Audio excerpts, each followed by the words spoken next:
आपकी एज चाहे जितनी भी हो, लेकिन इतनी सारी बुक्स पढ़ने और सुनने के बाद ये बात तो समझ में आ गई है कि अगर वेल्थ क्रिएट हो सकती है तो उसका एक मेन तरीका यह है कि इन्वेस्टमेंट तो करना होगा।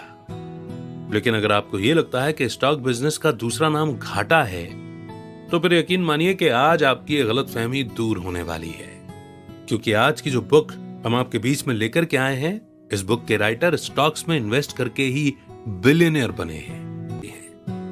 तो आज की बुक समरी है बीटिंग द स्ट्रीट, जिसे लिखा है पीटर लिंच और जॉन रॉथस्चाइल्ड ने। पीटर लिंच एक American investor, mutual fund manager और एक समाज सेवी हैं। लिंच ने 1989 में साइमन एंड शूस्टर द्वारा पब्लिश की गई वन अपॉन वॉल स्ट्रीट के साथ साथ इन्वेस्टमेंट स्ट्रेटजीज पर कई किताबें और आर्टिकल्स लिखे हैं, जिनकी 10 लाख से ज्यादा कॉपीज बिक चुकी हैं। उन्होंने मॉडर्न पर्सनल इन्वेस्टमेंट के बारे में कई मशहूर मंत्रों को बनाया, जैसा कि आप जो जानते हैं उसमें इन्वेस्ट करें और 10 बेगर। लिंच को उनके परफॉर्मेंस रिकॉर्ड के लिए फाइनेंशियल मीडिया द्वारा लेजेंड का नाम दिया गया है। तो आज की इस बुक समरी में आपको स्टॉक बिजनेस की जानकारी खुद मास्टर ऑफ स्टॉक से मिलेगी, जो आपको एक नया नजरिया डेवलप करने में मदद करेगी, जिससे कि आप सिर्फ और सिर्फ विनिंग स्टॉक्स ही पिक करेंगे। तो आइए शुरुआत करते हैं आज की बुक समरी की, beating the street by Peter lynch and John Rothschild. Peter lynch दुनिया के बेस्ट म्यूचुअल फंड मैनेजर माने जाते हैं, जिन्होंने अपनी अर्निंग $18 मिलियन से $14 बिलियन कर दी है। तो क्यों ना हम उन्हीं से ही स्टॉक इन्वेस्टमेंट की कुछ बारीकियां सीखें। इस समरी आपको मार्केट की एक क्लियर पिक्चर देगी और आपको इन्वेस्ट करने के लिए मोटिवेट करेगी, फिर चाहे आप किसी भी बैकग्राउंड से क्यों ना हो। तो अब यह सोचना छोड़ दीजिए कि आपके पास MBA की डिग्री नहीं है, क्योंकि स्टॉक मार्केट में सक्सेसफुल होने के लिए उसकी कोई जरूरत नहीं है। जब एक्सपर्ट खुद आपको सिखाएंगे तो आप स्टॉक मार्केट के ऐसे मंजे हुए खिलाड़ी बनकर निकलेंगे कि कोई फैंसी कोट पहनने वाला स्ट्रीट एक्सपर्ट भी आपको मात नहीं दे पाएगा।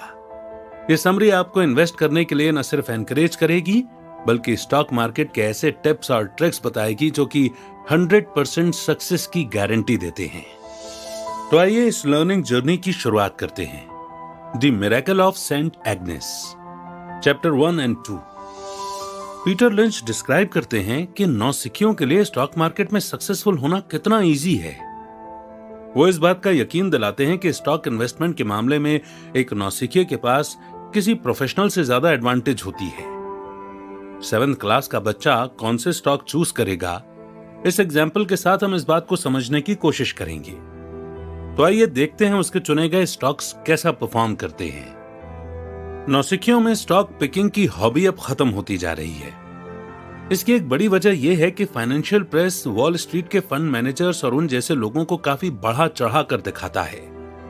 ये लोग महंगे कोट पहनकर नौसिखियों के बीच एक आतंक का माहौल क्रिएट कर देते हैं, जो बेचारे ये सोचते हैं कि उनके पास तो स्टॉक बिजनेस में घुसने के लिए MBA की डिग्री तक नहीं है। तो फंड मैनेजर से कंपटीशन करने के बजाय नौसिखिए अपना पैसा म्यूचुअल फंड्स में डालना पसंद करते हैं। तो क्या वाकई में प्रोफेशनल से डरना चाहिए? स्टॉक पिकिंग बाकी आर्ट की तरह नहीं है। यहां आपको मार्केट को मात देने के लिए खास क्वालिफिकेशन या मैथ्स में एक्सपर्ट होने की जरूरत नहीं पड़ती, बल्कि जो आपको चाहिए वो आपके पास पहले से ही है। और ये चीज है आपका अमैच्योर यानी कि नौसिखिया होना, जो आपको किसी वॉल स्ट्रीट एक्सपर्ट से भी ज्यादा कमाने का मौका दे सकता है। और अगर मेरी बात पर यकीन नहीं आता तो मेरे साथ बने रहिए, आप सब समझ जाएंगे। नुकसान भी एक बड़ी वजह है जिसकी वजह से लोगों ने इन्वेस्ट करना छोड़ दिया है, क्योंकि कोई भी गैम्बलिंग में अपनी गाढ़ी खून पसीने की कमाई नहीं लुटाना चाहेगा। लेकिन आपने देखा होगा कि पैसा हारने के डर की वजह से आप पैसा कमाने की अपॉर्चुनिटी भी खो रहे हैं। एक सिंगल लॉस ने आपको 10 प्रॉफिट कमाने के मौके से रोका है। जैसे एग्जाम्पल के लिए, अगर आप $2 इन्वेस्ट कर रहे हैं, ज्यादा से ज्यादा बुरा क्या होगा? आपको $2 का ही नुकसान होगा। लेकिन अगर इसका उल्टा हुआ तो आपके $2 $10 या $20 भी बन सकते हैं। तो फिर आप क्यों इन्वेस्टिंग से डरते हैं? कुछ नौसिखिए स्टॉक्स में इन्वेस्ट करते जरूर हैं, पर पैसा बहुत कम लगाते हैं। नतीजा ये होता है कि वो अपनी इन्वेस्टमेंट को लेकर सीरियस नहीं रहते और न ही रिसर्च करने की जहमत उठाते हैं। अगर थोड़ा अमाउंट दांव पर लगाया हो और वो आप हार भी गए तो ज्यादा फर्क नहीं पड़ता, इसलिए हम इस चीज को सीरियसली नहीं लेते। जैसे पॉकेट में 20 रुपए रखकर कोई भूल जाता है, लेकिन अगर आपके पास भारी भरकम अमाउंट है तो आप उसे बैंक में या सेफ में रखना पसंद करेंगे। और यही बड़ी गलती इन्वेस्टर्स करते हैं। लेकिन आप फिर से शुरुआती पॉइंट पर आ जाते हैं, क्योंकि आपको पैसे डूबने का डर है। लेकिन आपको विल पावर मजबूत करने की जरूरत है। चाहे आपने कितनी ही बुक्स पढ़ी हो या कितनी ही रिसर्च कर ली हो, तो भी आपको इन्वेस्ट करने के लिए हिम्मत तो चाहिए। अगर आप स्टॉक में इन्वेस्ट करने से डरते हैं तो कभी सक्सेसफुल नहीं हो पाएंगे। आप किसी ऐसी चीज में कैसे सक्सेसफुल हो सकते हैं जो आपने कभी ट्राई ही नहीं की है? क्या आपको सच में इन्वेस्टिंग से डर लगता है? तो मैं आपको बता दूं कि आपको इन्वेस्टिंग से क्यों नहीं डरना चाहिए। बॉस्टन में एक टीचर ने अपने स्टूडेंट से पूछा कि अगर उन्हें इन्वेस्ट करने का मौका मिले तो वो कौन से स्टॉक्स चूज करेंगे। पता चला कि 7th ग्रेड के कुछ बच्चों ने जो स्टॉक्स चूज किए थे, उनकी performance average mutual fund stock से कहीं बेहतर थी। मतलब आप सोच सकते हैं, क्या आपको नहीं लगता कि आप भी इन 7th ग्रेडर्स की तरह हैं, जिनका फाइनेंस या इन्वेस्टिंग का कोई बैकग्राउंड नहीं है? अगर ये बच्चे वॉल स्ट्रीट एक्सपर्ट को मात दे सकते हैं तो आप क्यों नहीं? मेरे ऑफिस में कुछ बच्चों की स्क्रैप बुक आई थी, जिसमें बच्चों ने अपनी ड्राइंग के साथ अपने टॉप सिलेक्शंस भी मेंशन किए थे। इसमें से एक रूल मेरे दिमाग में आया, ऐसे किसी भी आइडिया में इन्वेस्ट मत करना जो आप ड्रॉ करके दिखा ना सको। आइडिया सिंपल है, आप सिर्फ उन्हीं चीजों को एक्सप्लेन कर सकते हैं जिनके बारे में आपको मालूम होता है। तो क्या इन बच्चों को अपने स्टॉक्स के बारे में मालूम था? मुझे टीचर से मिलने का मौका मिला तो मैंने उनसे पूछ लिया कि उनके स्टूडेंट्स ने ये स्टॉक्स कैसे चुने। तो टीचर ने बताया कि उन्होंने स्टूडेंट्स को कहा था कि वो स्टॉक्स चूज करने से पहले क्लास को समझाएं कि वो कंपनी क्या करती थी। नतीजा ये हुआ कि स्टूडेंट्स ने सिर्फ उन्हीं कंपनियों को चुना जिनके बारे में उन्हें मालूम था, और क्योंकि उन्हें एक्सप्लेन करना था कि कंपनी क्या काम करती है, तो उन्होंने सिर्फ 8-10 कंपनियों को ही सिलेक्ट किया था। इस कहानी से आपको 2 पॉइंट्स ध्यान में रखने हैं। नंबर 1, आपको सिर्फ वही स्टॉक्स चूज करने चाहिए जिनके बारे में आपको नॉलेज हो। नंबर 2, बहुत सारी कंपनियों को सिलेक्ट मत करो। म्यूचुअल फंड मैनेजर्स के पास सिर्फ 10 कंपनियों को चूज करने की फ्रीडम नहीं होती है। उसके पास इतना पैसा होता है कि वो ज्यादा से ज्यादा कंपनियों में इन्वेस्ट करने के लिए मजबूर हो जाते हैं। इससे जाहिर होता है कि स्टॉक बिजनेस में कैसे एक नौसिखिया भी म्यूचुअल फंड मैनेजर से बेहतर डिसीजन ले सकता है। आपके पास एडवांटेज है कि आप जितनी मर्जी चाहें उतने स्टॉक्स ले सकते हैं। इसमें कोई लिमिटेशन तो है नहीं। या फिर चाहे तो आप अपना सारा पैसा केवल एक स्टॉक में इन्वेस्ट कर सकते हैं। दूसरी बात, आपके पास एक और एडवांटेज है, वो ये कि आप अपने स्टॉक्स के बारे में जानते हैं। आप कोई भी स्टॉक्स ले सकते हैं जिसके बारे में आपको पता हो। ये किसी रेस्टोरेंट चेन का स्टॉक हो सकता है या किसी क्लोथिंग ब्रांड का, जो भी आपको पसंद हो।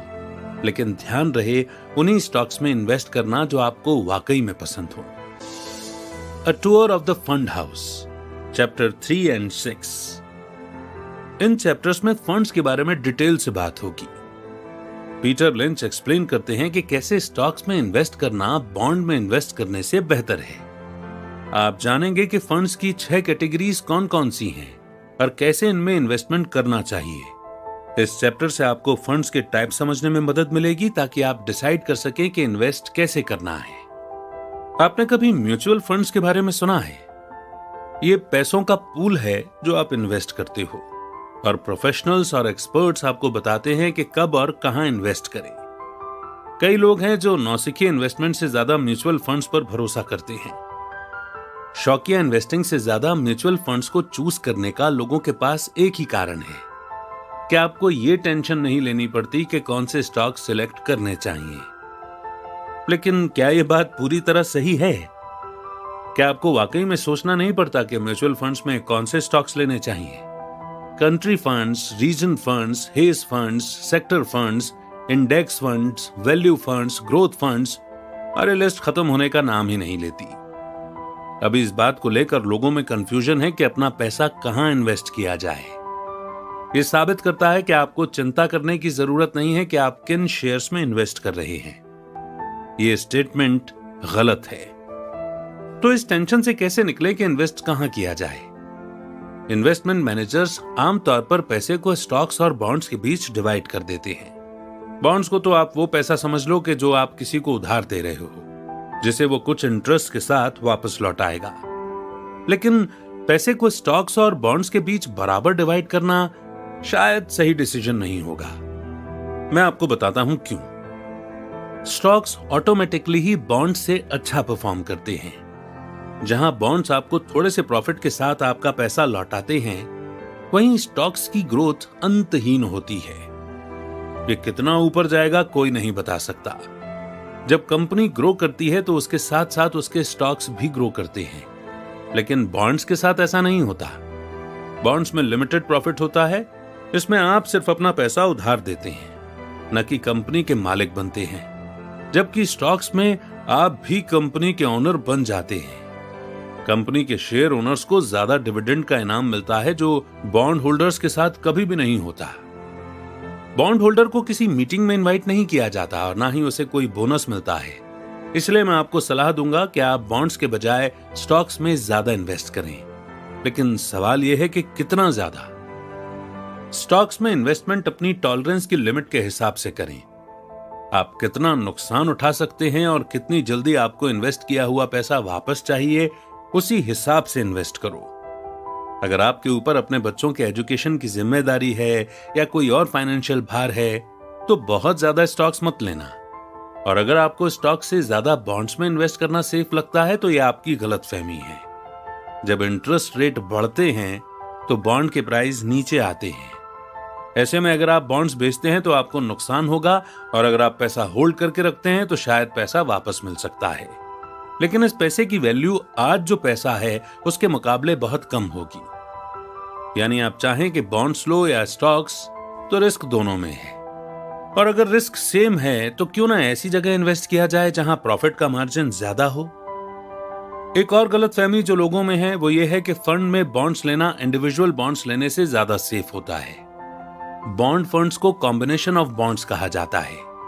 यह स्टेटमेंट के फंड्स में बॉन्ड लेना इंडिविजुअल बॉन्ड लेने से ज्यादा सेफ है, एकदम गलत है।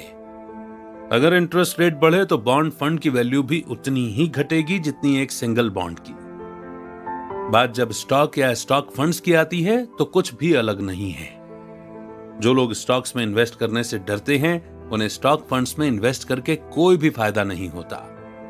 बेकार के बहुत सारे स्टॉक्स चुनने के बजाय आपको एक अच्छा स्टॉक चुनना चाहिए। यह चीज हमें पॉइंट नंबर 2 पर ले जाती है, जिसके बारे में ऊपर बताया गया था। इतने ज्यादा स्टॉक्स भी मत लेना कि आपको उनके बारे में याद ही न रहे। तो इसे और अच्छे से समझने के लिए क्यों ना हम अपने फंड्स को कैटेगरी में बांट लें, ताकि हमारे लिए इन्वेस्ट करना और भी इजी हो जाए। फंड्स बेसिकली 5 टाइप के होते हैं: capital appreciation funds, value funds, quality growth funds, emerging growth funds और special situation funds. Capital appreciation funds में मैनेजर्स के पास चूज करने की फुल अथॉरिटी होती है कि उन्हें किस टाइप के स्टॉक्स चूज करने हैं। वो किसी कंपनी को चूज करने के लिए मजबूर नहीं होते। जैसे कि IBM, जिससे हमेशा अच्छे परफॉर्मेंस की उम्मीद की जाती है, वो कोई भी स्टॉक पिक कर सकती है जो उन्हें प्रॉफिटेबल लगता हो, चाहे वो उतना पॉपुलर न भी हो। वैल्यू फंड्स वो होते हैं जिसमें मैनेजर्स उन कंपनियों में इन्वेस्ट करते हैं जिनके एसेट्स हाई होते हैं या आमतौर पर अंडर वैल्यूड होते हैं। वैल्यू फंड्स में सिर्फ लॉन्ग टर्म इन्वेस्टमेंट ही करने चाहिए।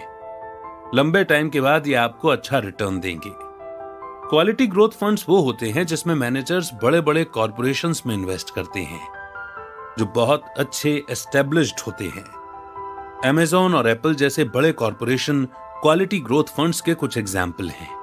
ये स्लो ग्रोअर होते हैं। इमर्जिंग ग्रोथ फंड्स वो होते हैं जिनमें मैनेजर्स उन छोटी छोटी कंपनियों में इन्वेस्ट करते हैं जिनके ग्रो करने के चांस होते हैं। ऐसे फंड्स काफी अच्छे साबित होते हैं। स्पेशल सिचुएशन फंड्स वो हैं जिनमें मैनेजर्स ऐसी कंपनियों में इन्वेस्ट करते हैं जिनमें कुछ खास नहीं होता, लेकिन उनके साथ कुछ ऐसी यूनिक टाइप की चीजें हो चुकी होती हैं जिसने उनकी संभावना को ही बदल दिया होता है। जैसे कि मान लो कि कंपनी ने कोई ऐसा प्रोडक्ट लॉन्च किया जो रातों रात हिट हो गया हो और उसकी वजह से कंपनी के ग्रोथ के चांस काफी बढ़ गए हों। यह आपको डिसाइड करने में हेल्प करेगा कि आपको कौन से फंड्स में इन्वेस्ट करना चाहिए, साथ ही किस टाइप का फंड आपके पास है। उसके बेसिस पर आप डिसाइड कर सकते हैं कि आपको इसे रखना चाहिए या नहीं। आपको बस अपने पैसे को 6 पार्ट में डिवाइड करना है और इन सारी कैटेगरीज में इन्वेस्ट करना है। आप अपने नए पैसे उन सेक्टर्स में लगाकर जो मार्केट में पीछे चल रहे हैं, इन फंड्स का साइज भी एडजस्ट कर सकते हैं। लेकिन आप ये कैसे बोल सकते हैं कि कौन सा फंड अपने राइवल फंड से अच्छा परफॉर्म करेगा? तो इसके लिए कई लोग उस फंड की पास्ट परफॉर्मेंस या पिछले साल के विनर को देखते हैं। लेकिन हम ये बता दें कि स्ट्रेटेजी सही नहीं है। बेहतर होगा कि ऐसे स्टॉक में इन्वेस्ट किया जाए जिसने एक खास टाइम पीरियड के दौरान भी बेशक बेस्ट परफॉर्मेंस न दी हो, पर लगातार अच्छा परफॉर्म किया हो। कोई कंपनी जिसकी परफॉर्मेंस इस साल बहुत अच्छी रही है, हो सकता है कि कल दिवालिया हो जाए। आपको क्या पता कि कल क्या होने वाला है? इसलिए बेहतर होगा कि लगातार अच्छा परफॉर्म करने वाली कंपनियां ढूंढी जाएं और उनमें पैसा लगाया जाए। सेक्टर फंड्स की अगर बात की जाए तो क्या यह अच्छी चॉइस होगी? सेक्टर फंड्स में इन्वेस्टर्स सेक्टर्स के बीच लो कॉस्ट में स्विच कर सकते हैं। जैसे मान लो कि अगर कोई किसी ऑयल कंपनी को लेकर कॉन्फिडेंट है, लेकिन उसके पास ऑयल कंपनियों के बारे में रिसर्च करने का टाइम नहीं है, तो वो ऑयल और गैस सेक्टर फंड को ले सकता है। जिन लोगों को किसी एक पर्टिकुलर कमोडिटी की नॉलेज होती है, उन्हें उसी सेक्टर के फंड में इन्वेस्ट करना चाहिए। Art, science and legwork, chapter 7 and 10। Peter Lynch explain करते हैं कि स्टॉक बिजनेस साइंस और आर्ट का कॉम्बिनेशन है। वो बताते हैं कि आपको कोई स्टॉक कैसे चूज करना चाहिए और ये प्रोसेस कितना सिंपल है। स्टॉक पिकिंग साइंस और आर्ट दोनों को मिलाकर बनता है। अगर कोई मैथ्स का फॉर्मूला होता जो बता सकता कि कौन सा स्टॉक अच्छा प्रॉफिट देगा और कौन सा नहीं, तो शायद आज मैथमेटिशियन और अकाउंटेंट्स दुनिया के सबसे अमीर लोग होते। पर याद रहे कि ये सिर्फ आर्ट ही नहीं है, साइंस भी है। इसे सिर्फ आर्ट समझ लेना और प्रॉपर रिसर्च न करना आपको भारी नुकसान दे सकता है। प्रॉपर रिसर्च के लिए आपको चार्ट बुक देखनी चाहिए। चार्ट बुक आपको बताएगी कि कोई स्टॉक ओवर प्राइस्ड है या रीजनेबली प्राइस्ड है। आपको स्टॉक्स तब लेने चाहिए जब वो अंडर प्राइस्ड हों। अब मैं इस बात पर और जोर नहीं देना चाहता, लेकिन नई और अलग कंपनियों को चूज नहीं करो जिनके बारे में आपको कुछ भी नहीं पता, वरना आपके पास स्टॉक्स का भंडार होगा और आपको याद भी नहीं होगा कि आपने वो लिया क्यों था। स्टॉक्स खरीदना, बेचना और फिर भूल जाना अच्छी स्ट्रेटेजी नहीं है। फिर भी कई इन्वेस्टर्स ऐसा करते हैं। झूठ क्यों बोलूं, मैंने खुद ये गलती की थी। लेकिन नंबर से डरने के बजाय बेहतर होगा कि आप हर चीज का डिटेल्ड रिकॉर्ड रखो। इंसान की फितरत है कि उसने जो स्टॉक्स बेच दिए उनकी तरफ दोबारा नहीं देखेगा कि बेचने के बाद उसके रेट बढ़ गए थे, क्योंकि फिर इंसान पछतावे की आग में जलता रहता है। ऐसे ही जैसे आप अपनी फेवरेट टीम को खेलते हुए देखते हैं और गेम की लास्ट बॉल होने वाली है तो आप डर से आंखें बंद कर लेते हैं। लेकिन ये सही तरीका नहीं है। अच्छी स्ट्रेटजी ये होगी कि अपने डर से निकलकर लास्ट बॉल को देखो या अपने रिपोर्ट को रिकॉर्ड करो। अपने इमोशंस को खुद पर हावी मत होने दो, बल्कि ये सोचो कि इन नेगेटिव एक्सपीरियंस का आप एडवांटेज ले सकते हैं। अब जबकि आपने सारे नंबर्स रिकॉर्ड कर लिए हैं, तो अब आप स्टॉक कैसे चूज करेंगे? अगर आपको कोई स्टोर पसंद है तो मुमकिन है कि आपको उसका स्टॉक भी पसंद आएगा। अगर आपको कोई स्टोर पसंद नहीं है जहां आप शॉपिंग करते हैं या कोई फूड चेन जहां आपके बच्चे खाते हैं, तो स्टॉक्स के प्राइस ऊपर जा सकते हैं। मॉल के एम्प्लॉयर्स के पास पूरी एडवांटेज होती है। उन्हें पहले ही चीजों का आइडिया हो जाता है। उन्हें पता होता है कि कौन से स्टोर बढ़िया चलने वाले हैं और कौन से खाली रहेंगे। लेकिन वॉल स्ट्रीट के किसी एक्सपर्ट के पास ये एडवांटेज नहीं होती, क्योंकि उनके पास इतना टाइम ही नहीं होता कि मॉल जाकर ऑब्जर्व करें कि मार्केट में क्या हो रहा है। ये लोग तो सिर्फ रिपोर्ट पर डिपेंडेंट रहते हैं। लेकिन एक नौसिखिए के तौर पर आपके पास क्या एडवांटेज है? मैं आपको कुछ एग्जाम्पल देता हूं। मेरे बच्चे चिली में खाना पसंद करते हैं और मैं अक्सर सोचता हूं कि मैं कैसे उनकी रिकमेंडेशन मिस कर देता था। असल में मुझे लगता था कि रेस्टोरेंट चेन इन्वेस्टमेंट के पर्पज से कोई खास प्रॉफिट नहीं देंगे, क्योंकि आज की डेट में रेस्टोरेंट्स की भरमार है। मगर मैं गलत था। एक गोल्डन चांस मेरे सामने ही था जो मैंने मिस कर दिया। लोग अपने पड़ोसी की रिकमेंडेशन पर गोल्ड माइन में इन्वेस्ट करने का मन बना लेंगे, लेकिन अपने बच्चों के साथ मॉल जाना पसंद नहीं करेंगे।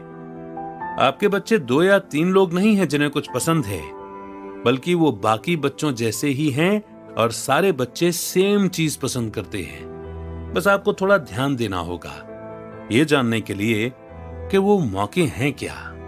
मैं एक बार अपनी बेटियों को क्रिसमस ट्रिप पर ले गया। उन्हें नहीं पता था कि ये एक रिसर्च ट्रिप भी थी, जहां मुझे ये पता करना था कि कौन से स्टॉक्स प्रॉफिटेबल साबित होंगे। अब जैसा कि पहले भी कई बार हो चुका था, मेरे बच्चे मुझे जिस भी स्टोर में ले गए उसके स्टॉक्स ने काफी अच्छा परफॉर्म किया। अब वापस अपनी कहानी पर आते हैं। जब हम मॉल में गए तो देखा कि गैप स्टोर में काफी भीड़ थी, लेकिन मेरी बेटियां दूसरे ही स्टोर में चली गईं। जरा सोचिए कि कौन सा स्टोर होगा? Body shop. बॉडी शॉप एक ऐसी कंपनी है जो लोशन और बाथ ऑयल बेचती है। मॉल में गैप और नेचर कंपनी के बाद सबसे ज्यादा भीड़ बॉडी शॉप में थी। मेरे बच्चों ने अपने पसंद की चीजें उठाई और कैश काउंटर पर गए, और तब मुझे एक यंग एनालिस्ट की बात याद आई जिसने 1990 में यह स्टॉक मुझे रेकमेंड किया था। अपने ऑफिस पहुंचकर जब मैंने रिपोर्ट चेक किए तो ये देखकर हैरान रह गया कि असल में मैंने ये स्टॉक्स 1989 में खरीद रखे थे, लेकिन इनके बारे में मैं भूल ही गया था। तो देखा आपने, यही होता है जब आप बहुत ज्यादा स्टॉक्स खरीद कर लेते हो और बाद में भूल जाते हो। अब मैंने बॉडी शॉप के बारे में थोड़ी रिसर्च की। पता चला कि अनीता रॉडेक नाम की एक एम्बिशियस ब्रिटिश लेडी ने अपने गैराज से कुछ लोशंस वगैरह बनाकर बेचना शुरू किया था। जल्दी उसके प्रोडक्ट्स पास पड़ोस में हिट हो गए और उसका छोटा सा बिजनेस बढ़ते बढ़ते एक बड़े बिजनेस एम्पायर में तब्दील हो गया। 1984 में इस कंपनी के शेयर्स पब्लिक हुए थे। शुरुआत में शेयर का प्राइस सिर्फ 5 पेंस था, जिसे हम 6 रुपए से भी कम बोल सकते हैं। सिर्फ 6 सालों में 5 पेंस का शेयर आज 362 पेंस यानी कि 375 रुपए का हो गया था। यहां तक कि रिसेशन के टाइम पर भी इसके नए स्टोर्स खुल रहे थे और अच्छी सेल हो रही थी। जब मैंने इस स्टॉक के बारे में अपने कलीग को बताया तो उसने कहा कि उसकी वाइफ और बेटी दोनों को ही ये ब्रांड पसंद है। अगर एक 45 साल की औरत को ये ब्रांड उतना ही पसंद है जितना एक 13 साल की लड़की को, तो इसका मतलब है कि ब्रांड काफी अच्छा चल रहा है और इनके स्टॉक्स में पैसा लगाया जा सकता है। कंपनी का पी रेशो है 23। हाई पी रेशो वाली एक फास्ट ग्रोइंग कंपनी से उम्मीद रहती है कि वो लो पी रेशो वाली स्लो रेट की कंपनी को पीछे छोड़ देगी। बॉडी शॉप जैसी company slow growing Coca Cola जैसी कंपनी से कहीं ज्यादा बेहतर है।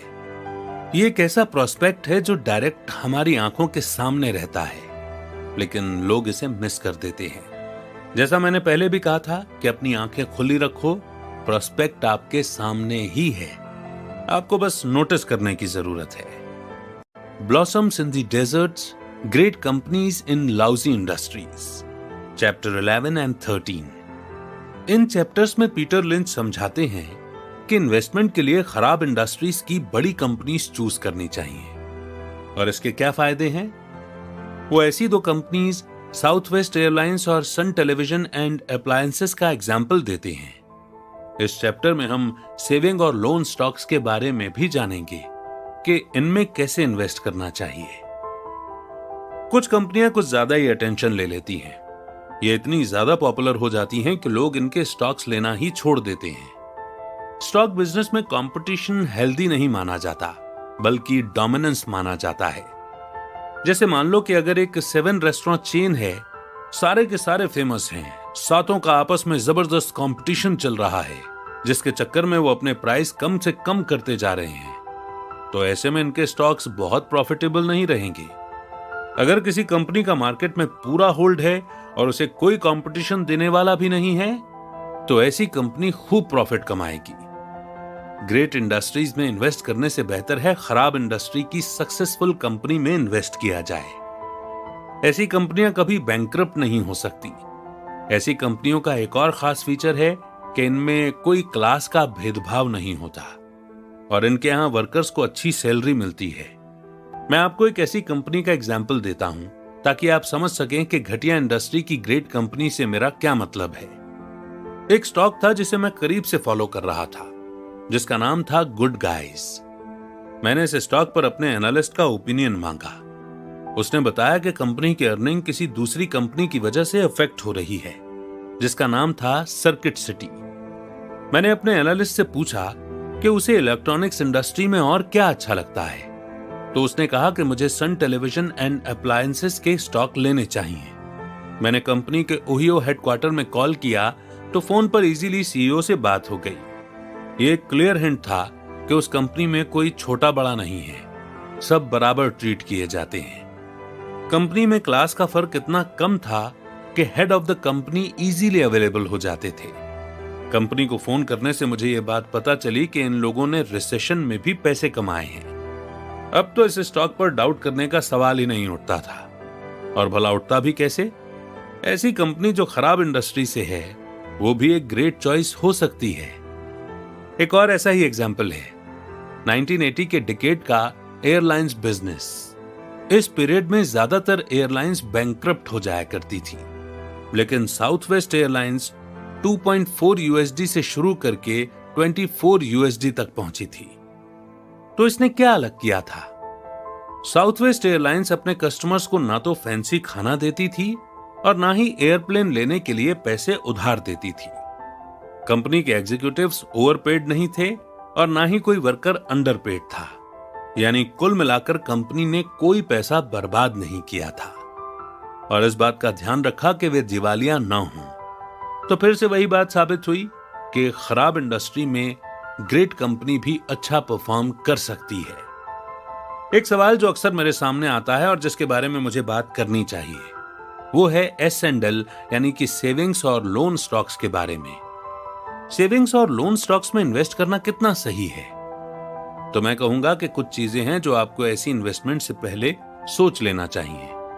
अगर एक S&L उस प्राइस से कम में बिक रहा हो जिस प्राइस में वो पब्लिक हुआ था, तो शायद ये अंडर वैल्यूड है, यानी आपको इसे खरीद लेना चाहिए। आपको इक्विटी टू एसेट रेशो भी कंसिडर करना चाहिए। Equity to asset ratio equity की वो न्यूमेरिकल वैल्यू होती है जो एक बिजनेस ने अपने एसेट से कंपेयर करके लगाई होती है। ये रेशो बताएगा कि कंपनी के कितने एसेट्स शेयर होल्डर्स के जरिए फंडेड हैं। ये कंपनी के डिविडेंड चेक करने की एक अच्छी प्रैक्टिस भी है। डिविडेंड वो पैसा होता है जो शेयर होल्डर्स को रेगुलरली पे किया जाता है। अगर डिविडेंड एवरेज से बेहतर है तो एक प्लस पॉइंट माना जाएगा। प्राइस अर्निंग रेशो भी लो होना चाहिए। प्राइस अर्निंग रेशो या P ratio current share price का रेशो है, बजाय पर शेयर अर्निंग्स के। अब इसे सिंपल भाषा में बोलें तो ये एक स्टॉक के मार्केट प्राइस और वो स्टॉक जो एनुअल में अर्न कर रहा है उसके बीच का रेशो है। लोअर पी रेशो का मतलब है कि ज्यादा अर्निंग और कम मार्केट प्राइस, या जिसे अंडर वैल्यूड कहते हैं। लेकिन S&Ls में इन्वेस्ट करने से पहले आप शायद कंपनी को कॉल करके उनके बारे में और इंफॉर्मेशन जुटाना चाहें। मान लो कि आप कोई घर ले रहे हो और पहले वाले ओनर ने आपका चेक कैश करा के सारा पैसा लिफाफे में डालकर घर के ही किसी कोने में रख दिया जो अभी अभी आपने खरीदा है। पहली बार पब्लिक होने वाले S&L शेयरों को खरीदना ठीक ऐसा ही है, लेकिन ये सिर्फ S&L कंपनियों में ही होता है। अगर आप बाकी कंपनियों के स्टॉक्स लेते हैं जो कि बाद में पब्लिक होंगी, तो फायदा सिर्फ ओरिजिनल शेयर होल्डर्स और फाउंडर्स को ही होने वाला है।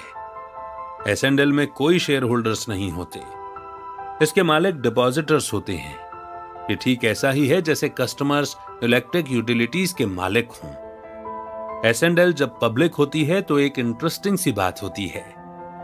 वो डायरेक्टर जिन्होंने S&L की डील सेट की थी और बायर्स टेबल की सेम साइड में होते हैं। डायरेक्टर्स को खुद ही अपने लिए शेयर्स खरीदने होते हैं, इसलिए उन्हें प्राइस लो रखना पड़ता है। नतीजा ये निकलता है कि हर किसी को इनिशियल ऑफर वाली प्राइस पर शेयर्स खरीदने का चांस मिल जाता है, इसलिए इसके बारे में जरूर सोचा जाना चाहिए। आगे बढ़ते हैं और समझते हैं master limited partnership, a deal with a yield, chapter 14 to 18।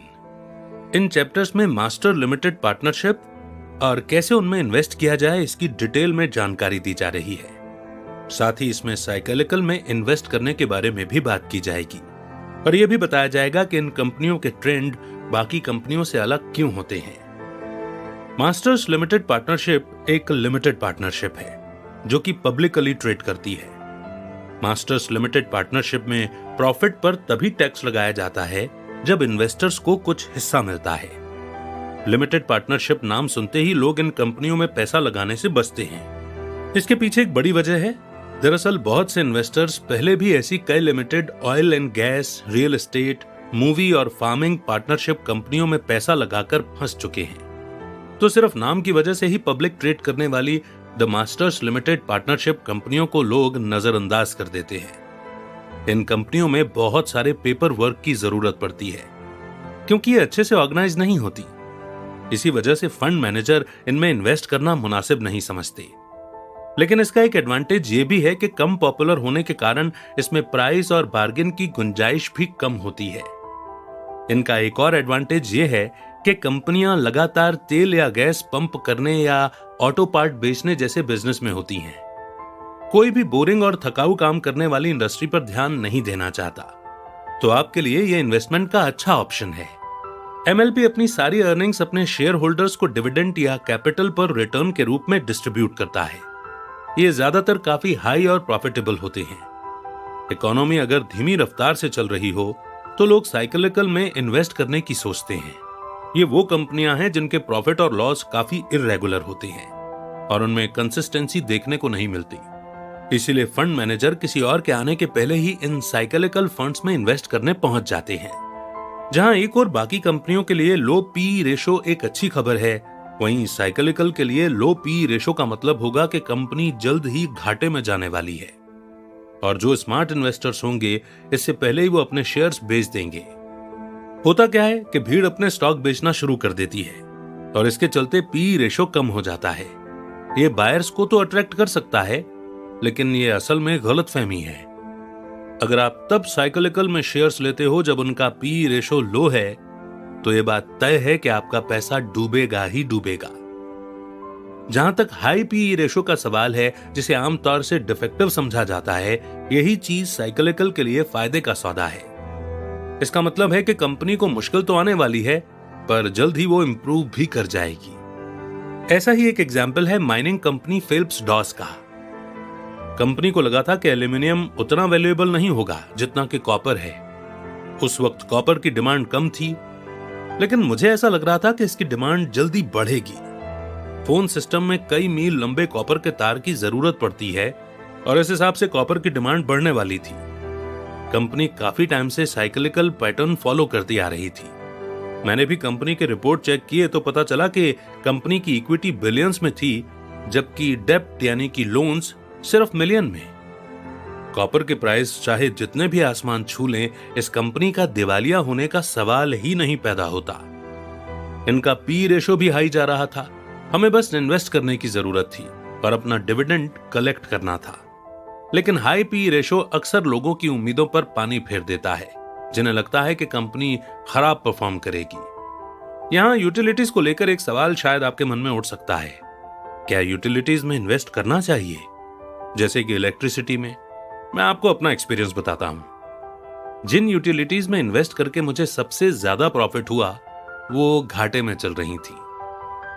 याद रहे, यूटिलिटीज अगर घाटे में चली जाएं तो अपना नाम चेंज कर देते हैं ताकि पब्लिक को कुछ याद ही ना रहे।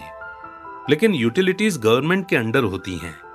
उन्हें किसी न किसी तरह कंज्यूमर्स को इलेक्ट्रिसिटी प्रोवाइड करनी ही होती है। कंपनी अगर बैंकरप्ट भी हो गई तो गवर्नमेंट उसे किसी तरह से डूबने से बचा लेगी। एक यूटिलिटी डिजास्टर के 4 स्टेज होते हैं, जिसके बाद आप प्रॉफिट कमा सकते हैं। फर्स्ट स्टेज में प्रॉब्लम आती है। इस स्टेज में काफी बड़े लेवल का घाटा होता है। सेकंड स्टेज है क्राइसिस मैनेजमेंट। यूटिलिटी इस सिचुएशन के जवाब में अपने कैपिटल खर्चों को कम कर देती है। अब आता है थर्ड स्टेज, जिसे फाइनेंशियल स्टेबलाइजेशन कहते हैं। इस स्टेज में यूटिलिटी का काफी खर्च कम कर दिया जाता है ताकि वो सिर्फ कस्टमर से मिले कैश पर सरवाइव कर सके। फोर्थ स्टेज में आकर यूटिलिटी फिर से प्रॉफिट कमाने लायक हो जाती है, इसलिए यूटिलिटी में इन्वेस्ट करना कोई बुरा आइडिया नहीं है। अगर कंपनी पहले से ही मुश्किल में चल रही हो तो आपके प्रॉफिट कमाने के चांस बढ़ जाते हैं। Treasure in the backyard, the colonial group of mutual funds, chapter 19 to 21। In chapters में लिंच म्यूचुअल फंड्स की जानकारी देंगे और उनमें कैसे इन्वेस्ट किया जाए ये बताएंगे। यहां वो रेस्टोरेंट स्टॉक्स की बढ़ती पॉपुलैरिटी के बारे में भी बता रहे हैं। फाइनली द 6 months चेकअप कहता है कि हर 6 महीने में जो स्टॉक्स हमने खरीदे हैं उनकी रिपोर्ट चेक करना बहुत जरूरी है। यहां 25 मेन पॉइंट्स दिए गए हैं जो आपको इन्वेस्टिंग से पहले याद रखने चाहिए। म्यूचुअल फंड में इन्वेस्ट करने के बजाय बेहतर होगा कि ऐसी कंपनियों में पैसा लगाया जाए जो प्रोडक्ट्स के बजाय ऐसे फंड्स बेचती हैं जो खुद में म्यूचुअल फंड्स ही हैं। जब इंटरेस्ट रेट गिरता है तो लोग बॉन्ड्स में इन्वेस्ट करना पसंद करते हैं। वो इसलिए क्योंकि इस समय बॉन्ड और इक्विटी फंड्स में काफी पैसा मिलता है। लेकिन बॉन्ड्स में इन्वेस्ट करने के बजाय बेहतर होगा कि उन कंपनियों में इन्वेस्ट करें जो ऐसे फंड्स बेचती हैं। इस टाइप की कंपनी हमेशा से ही मार्केट को बीट करती आई है और काफी अच्छा प्रॉफिट देती है। अब मैं आपको एक खास टाइप के स्टॉक के बारे में बताने जा रहा हूं जो शायद आपके मतलब का हो। यह है रेस्टोरेंट स्टॉक्स। शुरू में मुझे रेस्टोरेंट स्टॉक्स पसंद नहीं थे, लेकिन मैं गलत था। आज ज्यादा से ज्यादा लोग बाहर खाने जाते हैं। ऐसे में रेस्टोरेंट का बिजनेस काफी बढ़ रहा है। पहली कंपनी जिस पर मेरा ध्यान गया था वो थी केंटकी फ्राइड चिकन। इस कंपनी को अपना बिजनेस जमाने में काफी स्ट्रगल करना पड़ा। शुरुआत में इसके पास ज्यादा कस्टमर्स नहीं थे, यहां तक कि दिवालिया होने की नौबत तक आ गई थी। लेकिन जैसे ही इनका चिकन हिट हुआ, इनके स्टॉक्स एकदम शूट करने लगे। उससे पहले डंकिंस डोनट्स के साथ भी यही हुआ था। उस वक्त ज्यादातर एक्सपर्ट्स डोनट और बर्गर जॉइंट्स जैसे बिजनेस में इन्वेस्ट करने से डरते थे, लेकिन स्टॉक इंडस्ट्री में सबसे बड़े winners domestic food restaurant, ice cream place, coffee bar और इस टाइप के फूड जॉइंट से उभरे थे। एक रेस्टोरेंट को ज्यादा पैसे कमाने के लिए या तो और रेस्टोरेंट खोलने पड़ते हैं या अपने मौजूदा काम को ही और इम्प्रूव करने की जरूरत पड़ती है।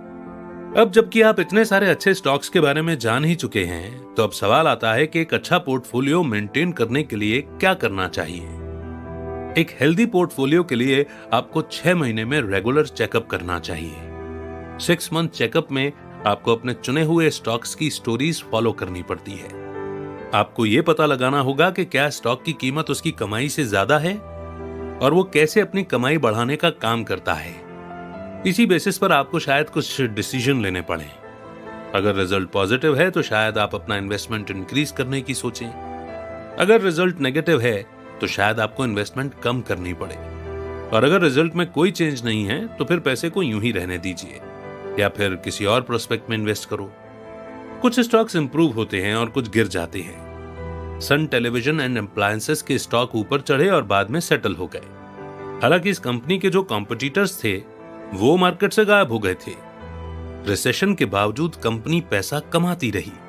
इसलिए मुझे लगता है कि ये कंपनी जो अच्छा परफॉर्म कर रही है, मुझे आगे भी इसमें इन्वेस्ट करना चाहिए। तो मैंने बहुत सिंपल तरीके से इन 25 पॉइंट्स में अपनी सारी समरी और टीचिंग्स आपके सामने रख दी है। आपको यह भी ध्यान रखना होगा कि किसी भी इन्वेस्टमेंट में पहले इन 25 पॉइंट्स को एक बार कंसिडर कर लें। 1, इन्वेस्टिंग करना है तो बड़ा मजेदार, लेकिन अगर आपने ठीक से रिसर्च नहीं किया तो यह खतरनाक साबित हो सकता है। 2, मार्केट को बीट करने के लिए आपको एक्सपर्ट बनने की जरूरत नहीं है। स्टॉक बिजनेस एक ऐसी जगह है जहां कोई नौसिखिया भी एक्सपर्ट को मात दे सकता है। 3, अब क्योंकि स्टॉक मार्केट में कुछ मुट्ठी भर प्रोफेशनल्स का दबदबा है तो भी निराश होने की जरूरत नहीं है। आपके अंदर वो क्वालिटी है कि आप किसी भी एक्सपर्ट को मात दे सको। ये सिर्फ एक झुंड ही तो है, जबकि आपके पास इंडिविजुअल डिसीजन लेने की एडवांटेज है। 4, हर स्टॉक के पीछे एक कंपनी होती है, इसलिए किसी भी स्टॉक में इन्वेस्ट करने से पहले उस कंपनी की स्टोरी पता करो। 5, कई बार कुछ महीनों की रिपोर्ट से पता नहीं चलता कि कंपनी की सक्सेस और उसके स्टॉक्स की सक्सेस के बीच क्या रिलेशन है। ये रिलेशन सालों की रिपोर्ट देखने से ही पता चलता है। कब और कहां इन्वेस्ट करना है, इसके लिए थोड़ा पेशेंस रखने की जरूरत है। 6, आपको कोई स्टॉक सिर्फ ये सोचकर नहीं लेना है कि वो आगे चलकर प्रॉफिट देगा। जो स्टॉक आप ले रहे हो उसकी पूरी जांच पड़ताल कर लो। आपको पता होना चाहिए कि आप उसे क्यों खरीद रहे हैं। 7, अगर आप दूर से निशाना लगाने की सोच रहे हो, निशाना हल्का फुल्का लगेगा, यानी कि आप चूक जाएंगे। 8, स्टॉक्स लेना ऐसा है जैसे बच्चे पालना। उतने ही स्टॉक लो जितने आप हैंडल कर सकते हो। अक्सर हम बहुत सारे स्टॉक्स एक साथ खरीद लेते हैं और बाद में हमें याद ही नहीं रहता कि हमने किस कंपनी का स्टॉक लिया है और वो कंपनी करती क्या है। 9, जरूरी नहीं कि आप आज ही स्टॉक खरीद लो, आप बाद में सही समय आने पर भी इन्वेस्ट कर सकते हो। 10, जिस कंपनी का फाइनेंस समझ में ना आए उसमें इन्वेस्ट मत करो, यानी उस स्टॉक में इन्वेस्ट मत करो जिसे आप एक्सप्लेन नहीं कर सकते। 11, जहां सब इन्वेस्ट कर रहे हो ऐसे स्टॉक्स को अवॉइड करो, क्योंकि जो कंपनी अभी हॉट केक की तरह बिक रही है, इन्वेस्टर की नजर उसी पर होगी और वो आपको कभी प्रॉफिट नहीं कमाने देंगे। 12, छोटी कंपनी में आपको तुरंत इन्वेस्ट करने की जरूरत नहीं है। जब वो प्रॉफिट कमाना शुरू कर दे तब आप इन्वेस्ट कर सकते हो। 13, अगर आप किसी घाटे की कंपनी में इन्वेस्ट कर रहे हैं तो थोड़ा उसकी कंडीशन बेहतर हो जाए तब इन्वेस्ट करें। 14, $10 इन्वेस्ट करने का मतलब ज्यादा से ज्यादा $10 का घाटा होगा, लेकिन आप $100 या $500 का प्रॉफिट भी कमा सकते हैं। इसलिए जितना जरूरी हो उतने ही स्टॉक्स लीजिए। इतना स्टॉक्स लेकर मत रखना कि आपको बाद में याद ही ना रहे। 15, एक नौसिखिए के लिए प्रोस्पेक्ट ढूंढना ज्यादा इजी होता है। 16, स्टॉक मार्केट कभी भी गिर सकती है, इसलिए डरे नहीं, पहले से तैयार रहें। 17, अगर आप जल्दी घबरा जाते हैं तो आपको कभी भी स्टॉक्स में इन्वेस्ट नहीं करना चाहिए। 18, लाइफ में कोई ना कोई टेंशन लगी रहती है, इसलिए बेहतर होगा कि आप कोई टेंशन ना ही लें। 19, प्रेडिक्शंस पर ध्यान मत दीजिए, ये सिर्फ टाइम बेस्ड है और कुछ नहीं, बल्कि जो असल में हो रहा है उस पर ध्यान दीजिए। 20, ऐसी बहुत सी कंपनियां होंगी जो अब तक बड़े इन्वेस्टर्स की नजर में नहीं आई होंगी, उनका पता लगाओ। 21, जो लोग अपनी कंपनी के बारे में कोई स्टडी या रिसर्च नहीं करते, उनकी हालत उस इंसान जैसी होती है जो अपने कार्ड्स देखे बिना ही स्टड पोकर खेलता है। 22, अगर आपके पास बड़ी कंपनियों के शेयर हैं तो टाइम आपके साथ होगा, लेकिन अगर आपके पास सेकंड चॉइस के तौर पर या सिर्फ ऑप्शन के तौर पर शेयर्स हैं तो टाइम आपके साथ नहीं होगा। 23, आपको स्टॉक में इन्वेस्ट करना है पर स्टडी और रिसर्च करने का टाइम नहीं है, तो फिर इक्विटी म्यूचुअल फंड्स आपके लिए बेहतर ऑप्शन है। 24, आप चाहो तो फॉरेन के फंड्स में भी इन्वेस्ट कर सकते हो। 25, अच्छे स्टॉक्स का पोर्टफोलियो हमेशा बॉन्ड्स के पोर्टफोलियो से ज्यादा अच्छा परफॉर्म करेगा। और अब वक्त है कंक्लूजन का। तो इस समरी के जरिए आपको अब स्टॉक मार्केट की अच्छी खासी जानकारी हो गई होगी। Stocks, mutual funds, bonds, bond funds, S&L, dividends, ये सारे टर्म्स क्या आपको पहले बड़े कंफ्यूजिंग लगते थे? तो शायद अब नहीं लगेंगे, क्योंकि अब आप एक एक्सपर्ट बन चुके हैं और जान चुके हैं कि कैसे अपनी अर्निंग को मल्टीप्लाई किया जाए। यही नहीं, अब आप दूसरों को भी इन्वेस्टिंग टिप्स देने में माहिर हो चुके हैं। ये बुक खुद एक एक्सपर्ट ने लिखी है, जिनसे आपको इन्वेस्टिंग से जुड़ी अलग अलग स्ट्रेटजीज के बारे में पता चला। आपने ये भी जाना कि मार्केट को कैसे समझना है। अब आप इजीली पता कर सकते हैं कि कौन से शेयर्स आपको तुरंत खरीद लेने चाहिए और कौन से तुरंत बेच देने चाहिए। तो इस समरी की लर्निंग को बार बार रिवाइज करें, बार बार सुने, बार बार पढ़ें और फिर सावधानी के साथ सारे की पॉइंट्स को ध्यान में रखते हुए इन्वेस्टिंग करना शुरू करें और अपनी वेल्थ क्रिएशन भी शुरू करें। गिगलर टीम बनाएं। और मेरा सवाल आपसे यह है कि एक बार इस समरी को सुनने के बाद आप कितना परसेंटेज में क्लियर हो गए हैं कि आपको क्या करना है, क्या नहीं करना है? क्योंकि आप जो परसेंटेज लिखेंगे उसी पर डिपेंड करेगा कि आपको ये समरी कितनी बार और दोबारा सुननी है ना? तो अपना परसेंटेज, अपना नंबर जरूर लिखिए और ऑनेस्टी के साथ लिखिए, भले ही वो 1 या 10 या 15% क्यों ना हो। अगर ज्यादा है तो बहुत अच्छी बात है, तब भी आपको इस समरी की लर्निंग्स को, की पॉइंट्स को रिवाइज करना होगा, हमेशा ध्यान में रखना होगा। तो आपके कमेंट्स का इंतजार रहेगा और मैं ये वादा करता हूं कि बहुत जल्द एक अच्छी नई बुक समरी के साथ फिर से आपसे मुलाकात होगी। तब तक रखिए अपना बेहतर ख्याल। जय हिंद, जय भारत।